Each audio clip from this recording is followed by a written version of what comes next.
Good Monday morning with Born Again to Live.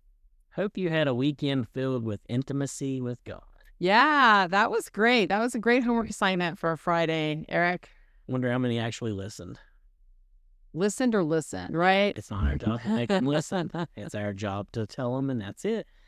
I remember back in the 80s, there was an expression that said, hear me now, listen to me later, right? Like you can physically hear the words, but are you really letting them sink in? So hopefully everybody did both. I had a shop teacher who used to say, do as I say, not as I do. Yes. It always stuck with me. It's kind of funny, like he was saying all the time. Life would be easier, let me tell you.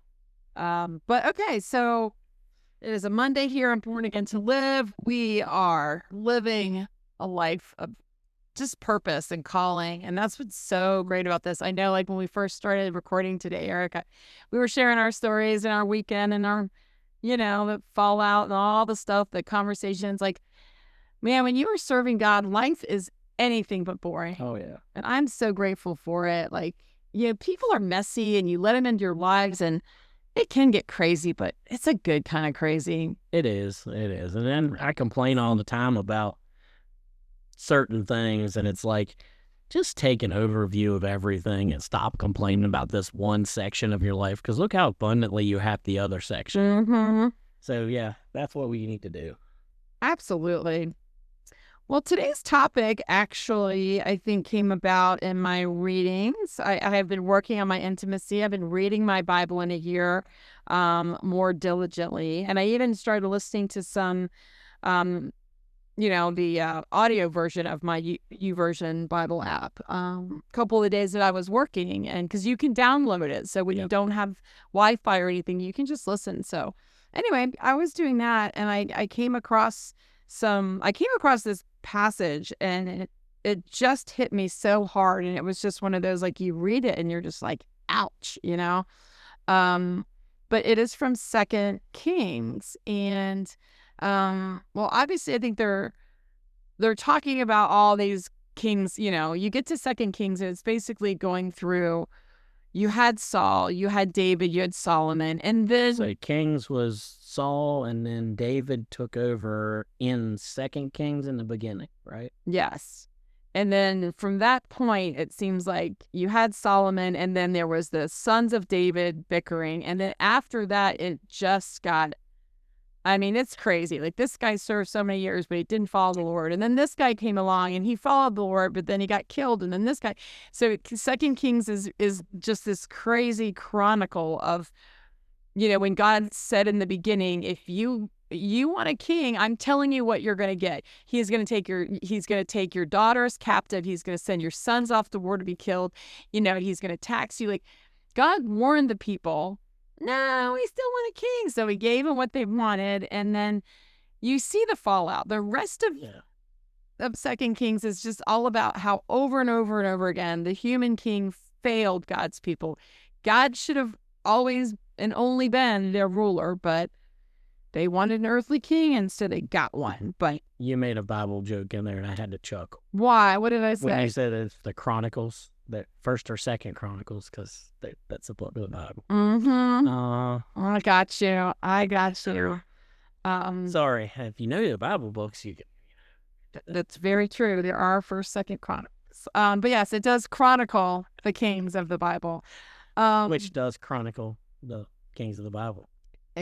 Okay.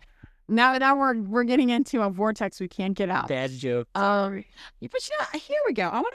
I'm backing up because now I don't want to just read this one verse, but I kind of want to go back. So we're at 2 Kings 17th chapter. I'm going to kind of hit starting at 12, but it said, they worshipped idols, though the Lord had said, so this is him quoting, you shall not do this.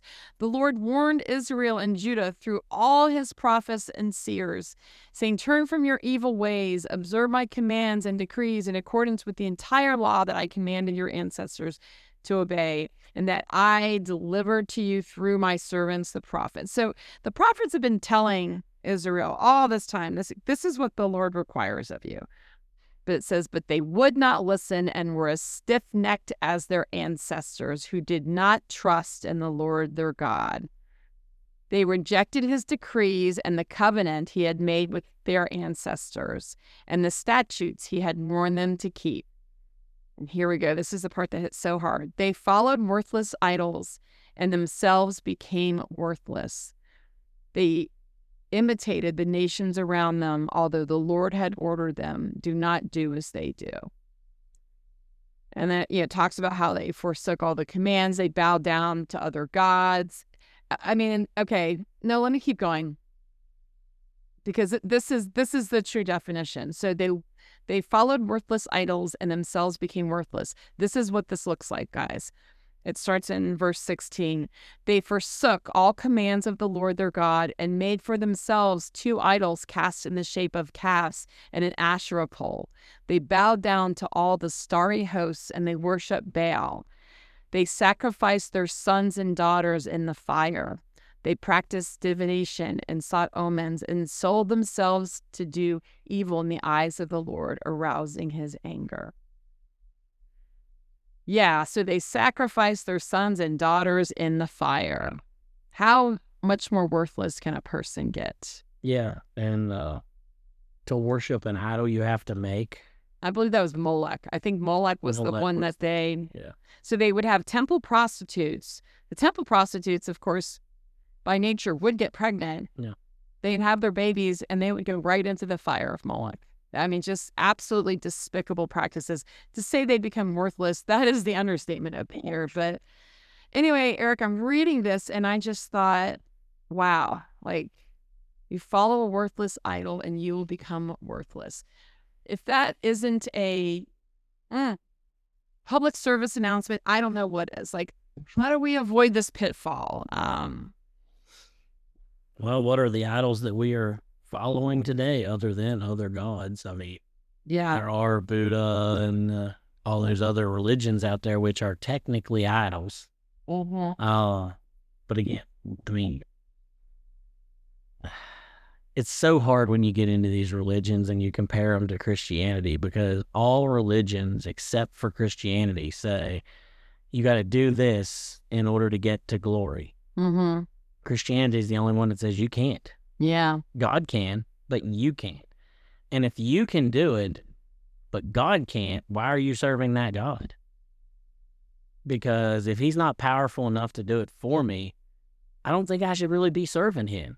Right. If I'm already more powerful than him because I can work and get to heaven, then I'm the God, not him.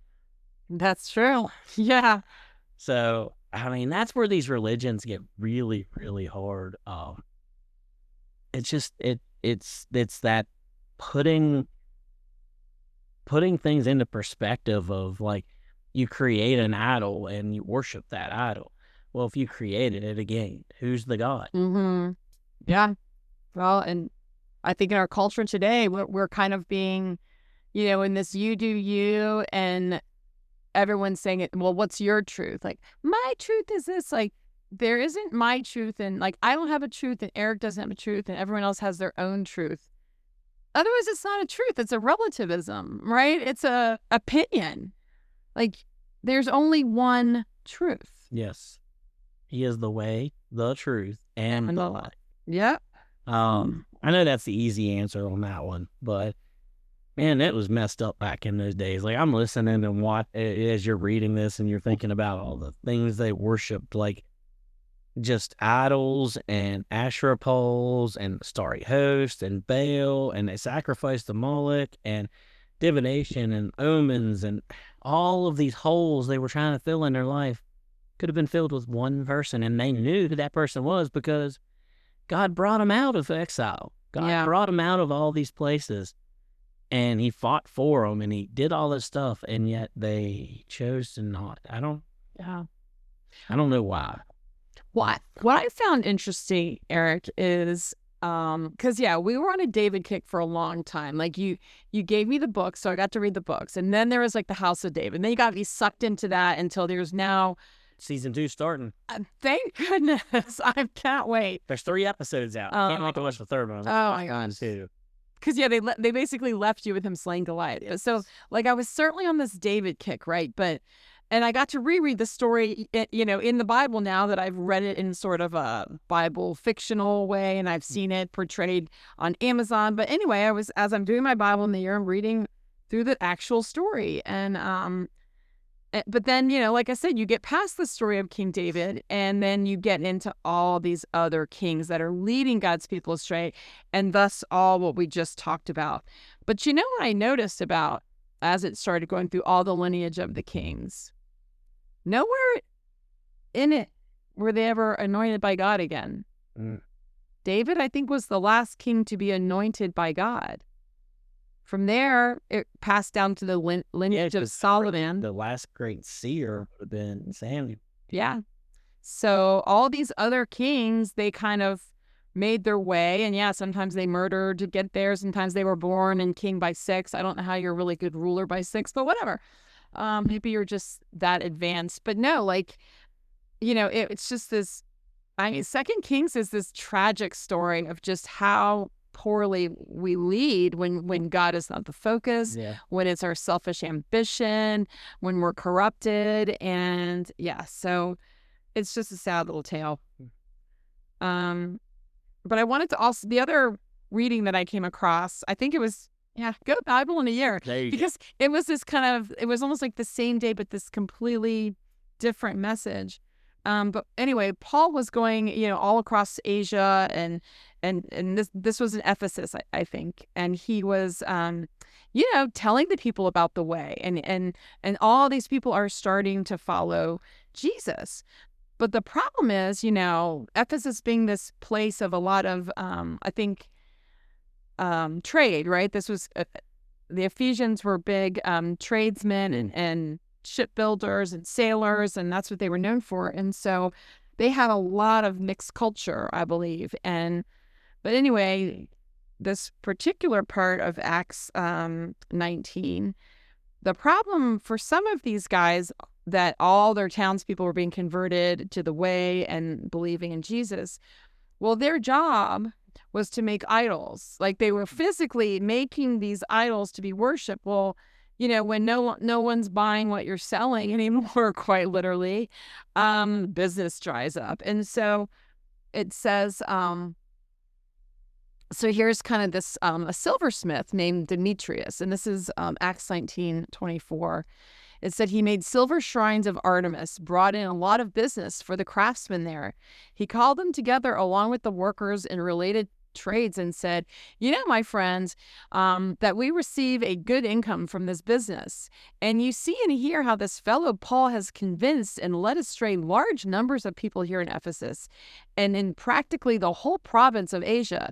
He says that gods made by human hands are no gods at all. And then this is the crux of this. There is danger not only that our trade will lose its good name, but also that the temple of the great goddess Artemis will be discredited, and the goddess herself, who is worshipped through the province of Asia and the world, will be robbed of her divine majesty. Okay, so this one hit me like a block of silver. Because in this case, what they're talking about, Eric, is she only gets her divine majesty through the worship. Whereas God He is the great I am. Yeah. He says, if you don't worship me, I'll make these stones worship me. I don't need your worship to be divine, to be majesty. I don't to be all-knowing, all-powerful, the great creator. Like, I don't need you, but with this goddess, they needed to make a silver statue of her. They needed to praise her name because, God forbid, she was forgotten. If she's really a god, no, it's forgetting about her. Yeah. I mean, even when Israel and Judah went astray, we go back to Nehemiah and those Ezra, when they came back and they dug through the artifacts and they read the laws and all that stuff, that early accounts of God, they're like, oh yeah, He is the God. Why are we not serving Him? Yeah.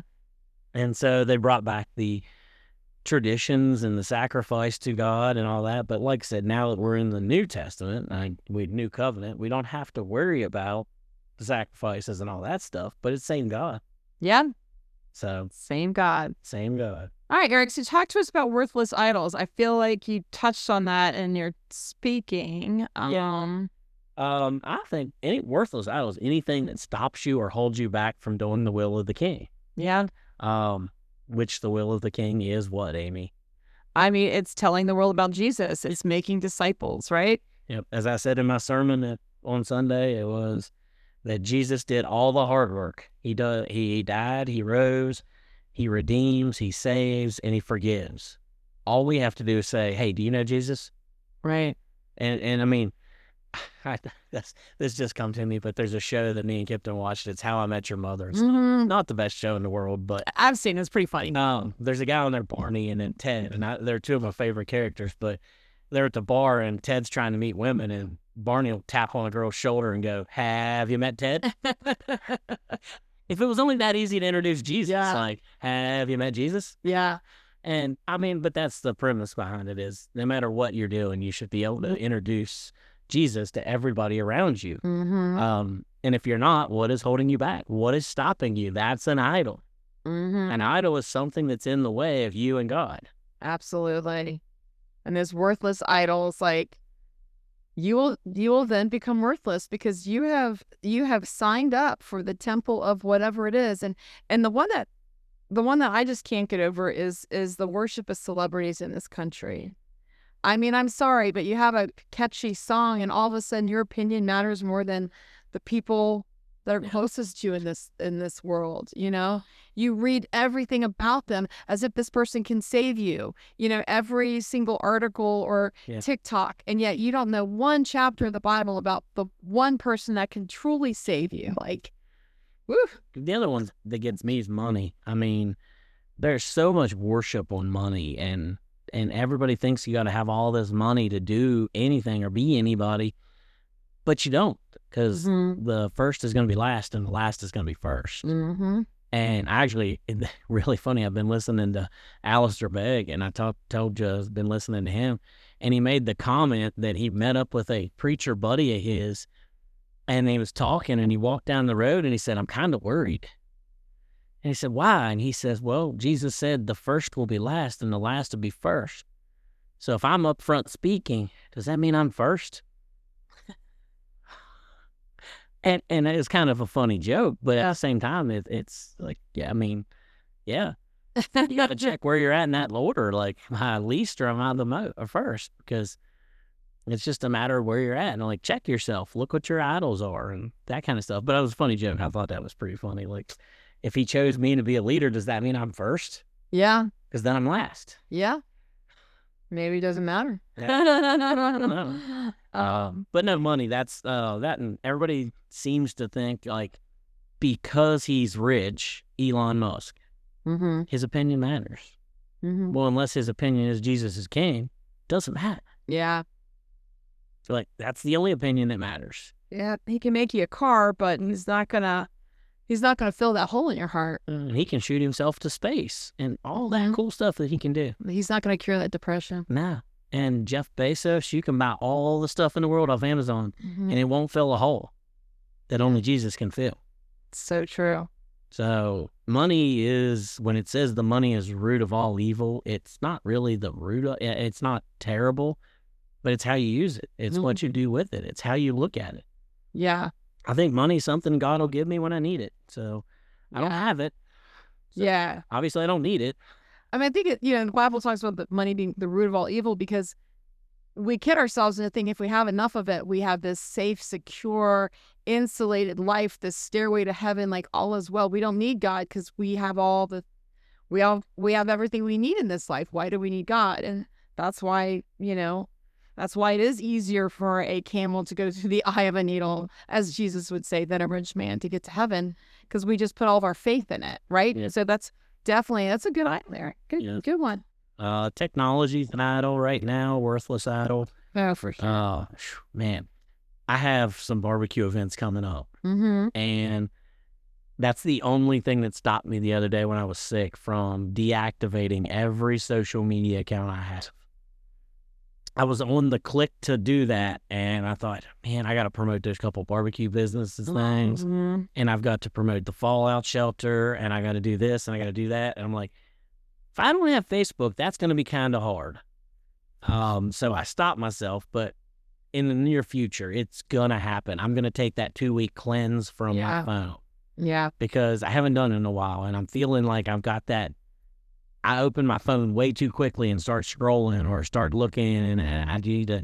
What the practice I usually do is it takes about 3 days. I found 3 days of I'll pull my phone up and I'll push the button for whichever app, and it'll come up and say not active, and you're like, oh yeah, and then I'll throw it, get rid of it, and then I'll move to something else. And usually about 3 days later, I stop hitting the button, I pull my phone up, and then I lay it down and I get the Bible.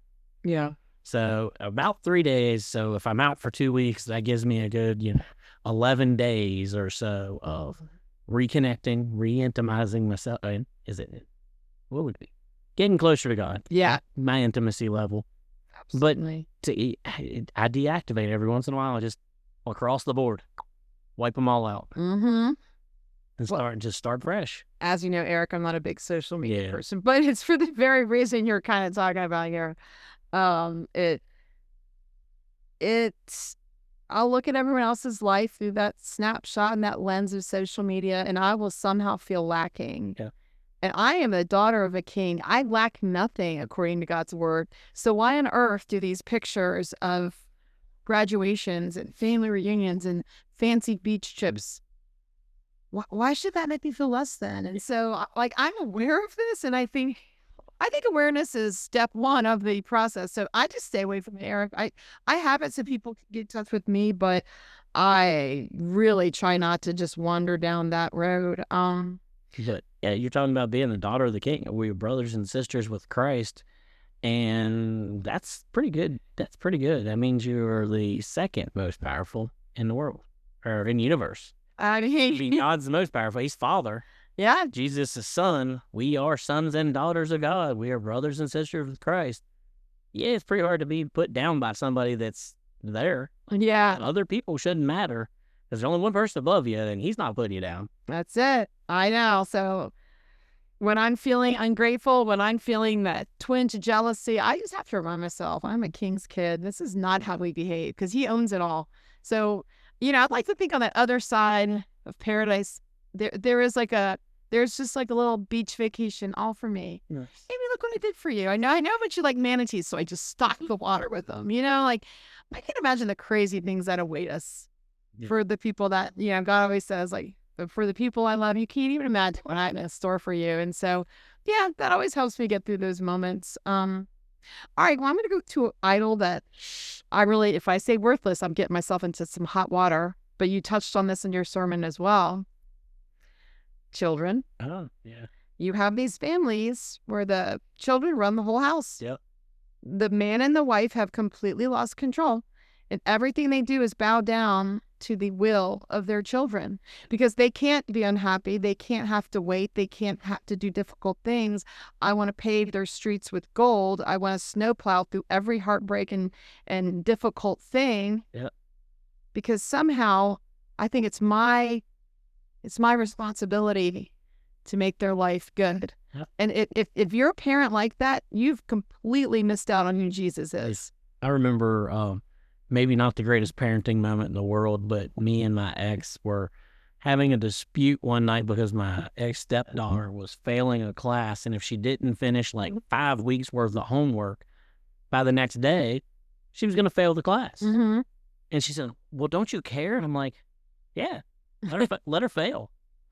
And right. She goes, well, then their whole college blah, blah, blah, blah, went on this huge spiel. And I'm like, but if she don't learn to fail, she ain't going to succeed in life. Yeah. And I mean, long story short, she made up the homework and passed the class and dropped out of college after one semester. Well, she didn't learn how to fail. She didn't learn how to do life the right way. Sometimes you fail. Sometimes you're not going to get the answer that you need because you didn't do the work beforehand. Yeah. I mean, if you'd have done 5 weeks of homework before the last day, you wouldn't have failed. Yeah. So my answer was go to sleep. They stayed up till 1, 2 o'clock in the morning doing homework. And I was like, I'm just going to bed.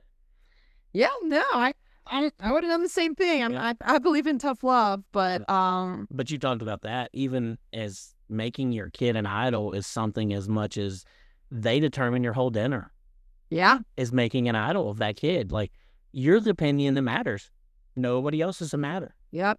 So as a grown adult, you're going to eat Dino chicken nuggets until you're 75 years old and probably really have some high blood pressure because those things are salty. But it's that. It's also, Eric, as a soccer coach, it's the sports, right?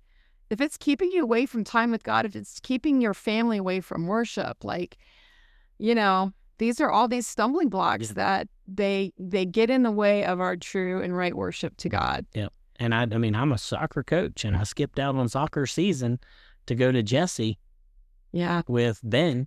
That's right. Because I was like, nope, that's more important than soccer. Mm-hmm. And so that's not making an idol of it. Yeah. I wish one day parents would rise up and tell their coaches, no, I'm not doing Sundays. Yeah. Because if it was just the parents of like the not so great players, but no, the superstar parents, they need to say, my kid is not coming on Sundays. You're changing this game or they're not playing. And it would just be awesome to see, because I know so many moms that they do nothing but sacrifice for their kids, as do dads as well. But how many of my friends have been at a game on Mother's Day? I think that is the cruelest, meanest joke. You know what would be even better than that? What? Coaches that say, I'm not bringing my team. Amen to that, Eric. Amen to that. Well, I'm not joking. Like, I've had parents, like, our teams request to play on Sundays. No, I'm not doing it. Yeah. Not doing it. That's it. So, all right. Well, long episode. 27 minutes here. I mean, birthless idols, you can't. There's a pile of them. There's so many, yeah. Let me ask you this. Okay. Can ministry be an idol? If it's not, if your focus isn't on Jesus, it's on yourself, absolutely yes. And if it's on the doing? Well, I mean, that's all I know how to do. But yes, it's on the doing. But if it's on the doing and not the presence again. Yeah. I look at Rob Reynolds because I know that when Rob goes to speak somewhere and he starts to pray, you can see the presence fall on him and he's like, this is why I'm here. Not to say what I'm about to say. Mm-hmm. It's to get in your presence and hear your voice. Yeah. So don't allow the little things to become your idols, the stumbling blocks, the things you're going to go to hell over. Yeah. Which is a real place. Don't forget that. It's a real place. We talk about heaven a lot, but we don't often say that hell's a real place too. Yes. So, all right. Well, we'll come back tomorrow and get something new. Sounds good. All right. Bye, guys.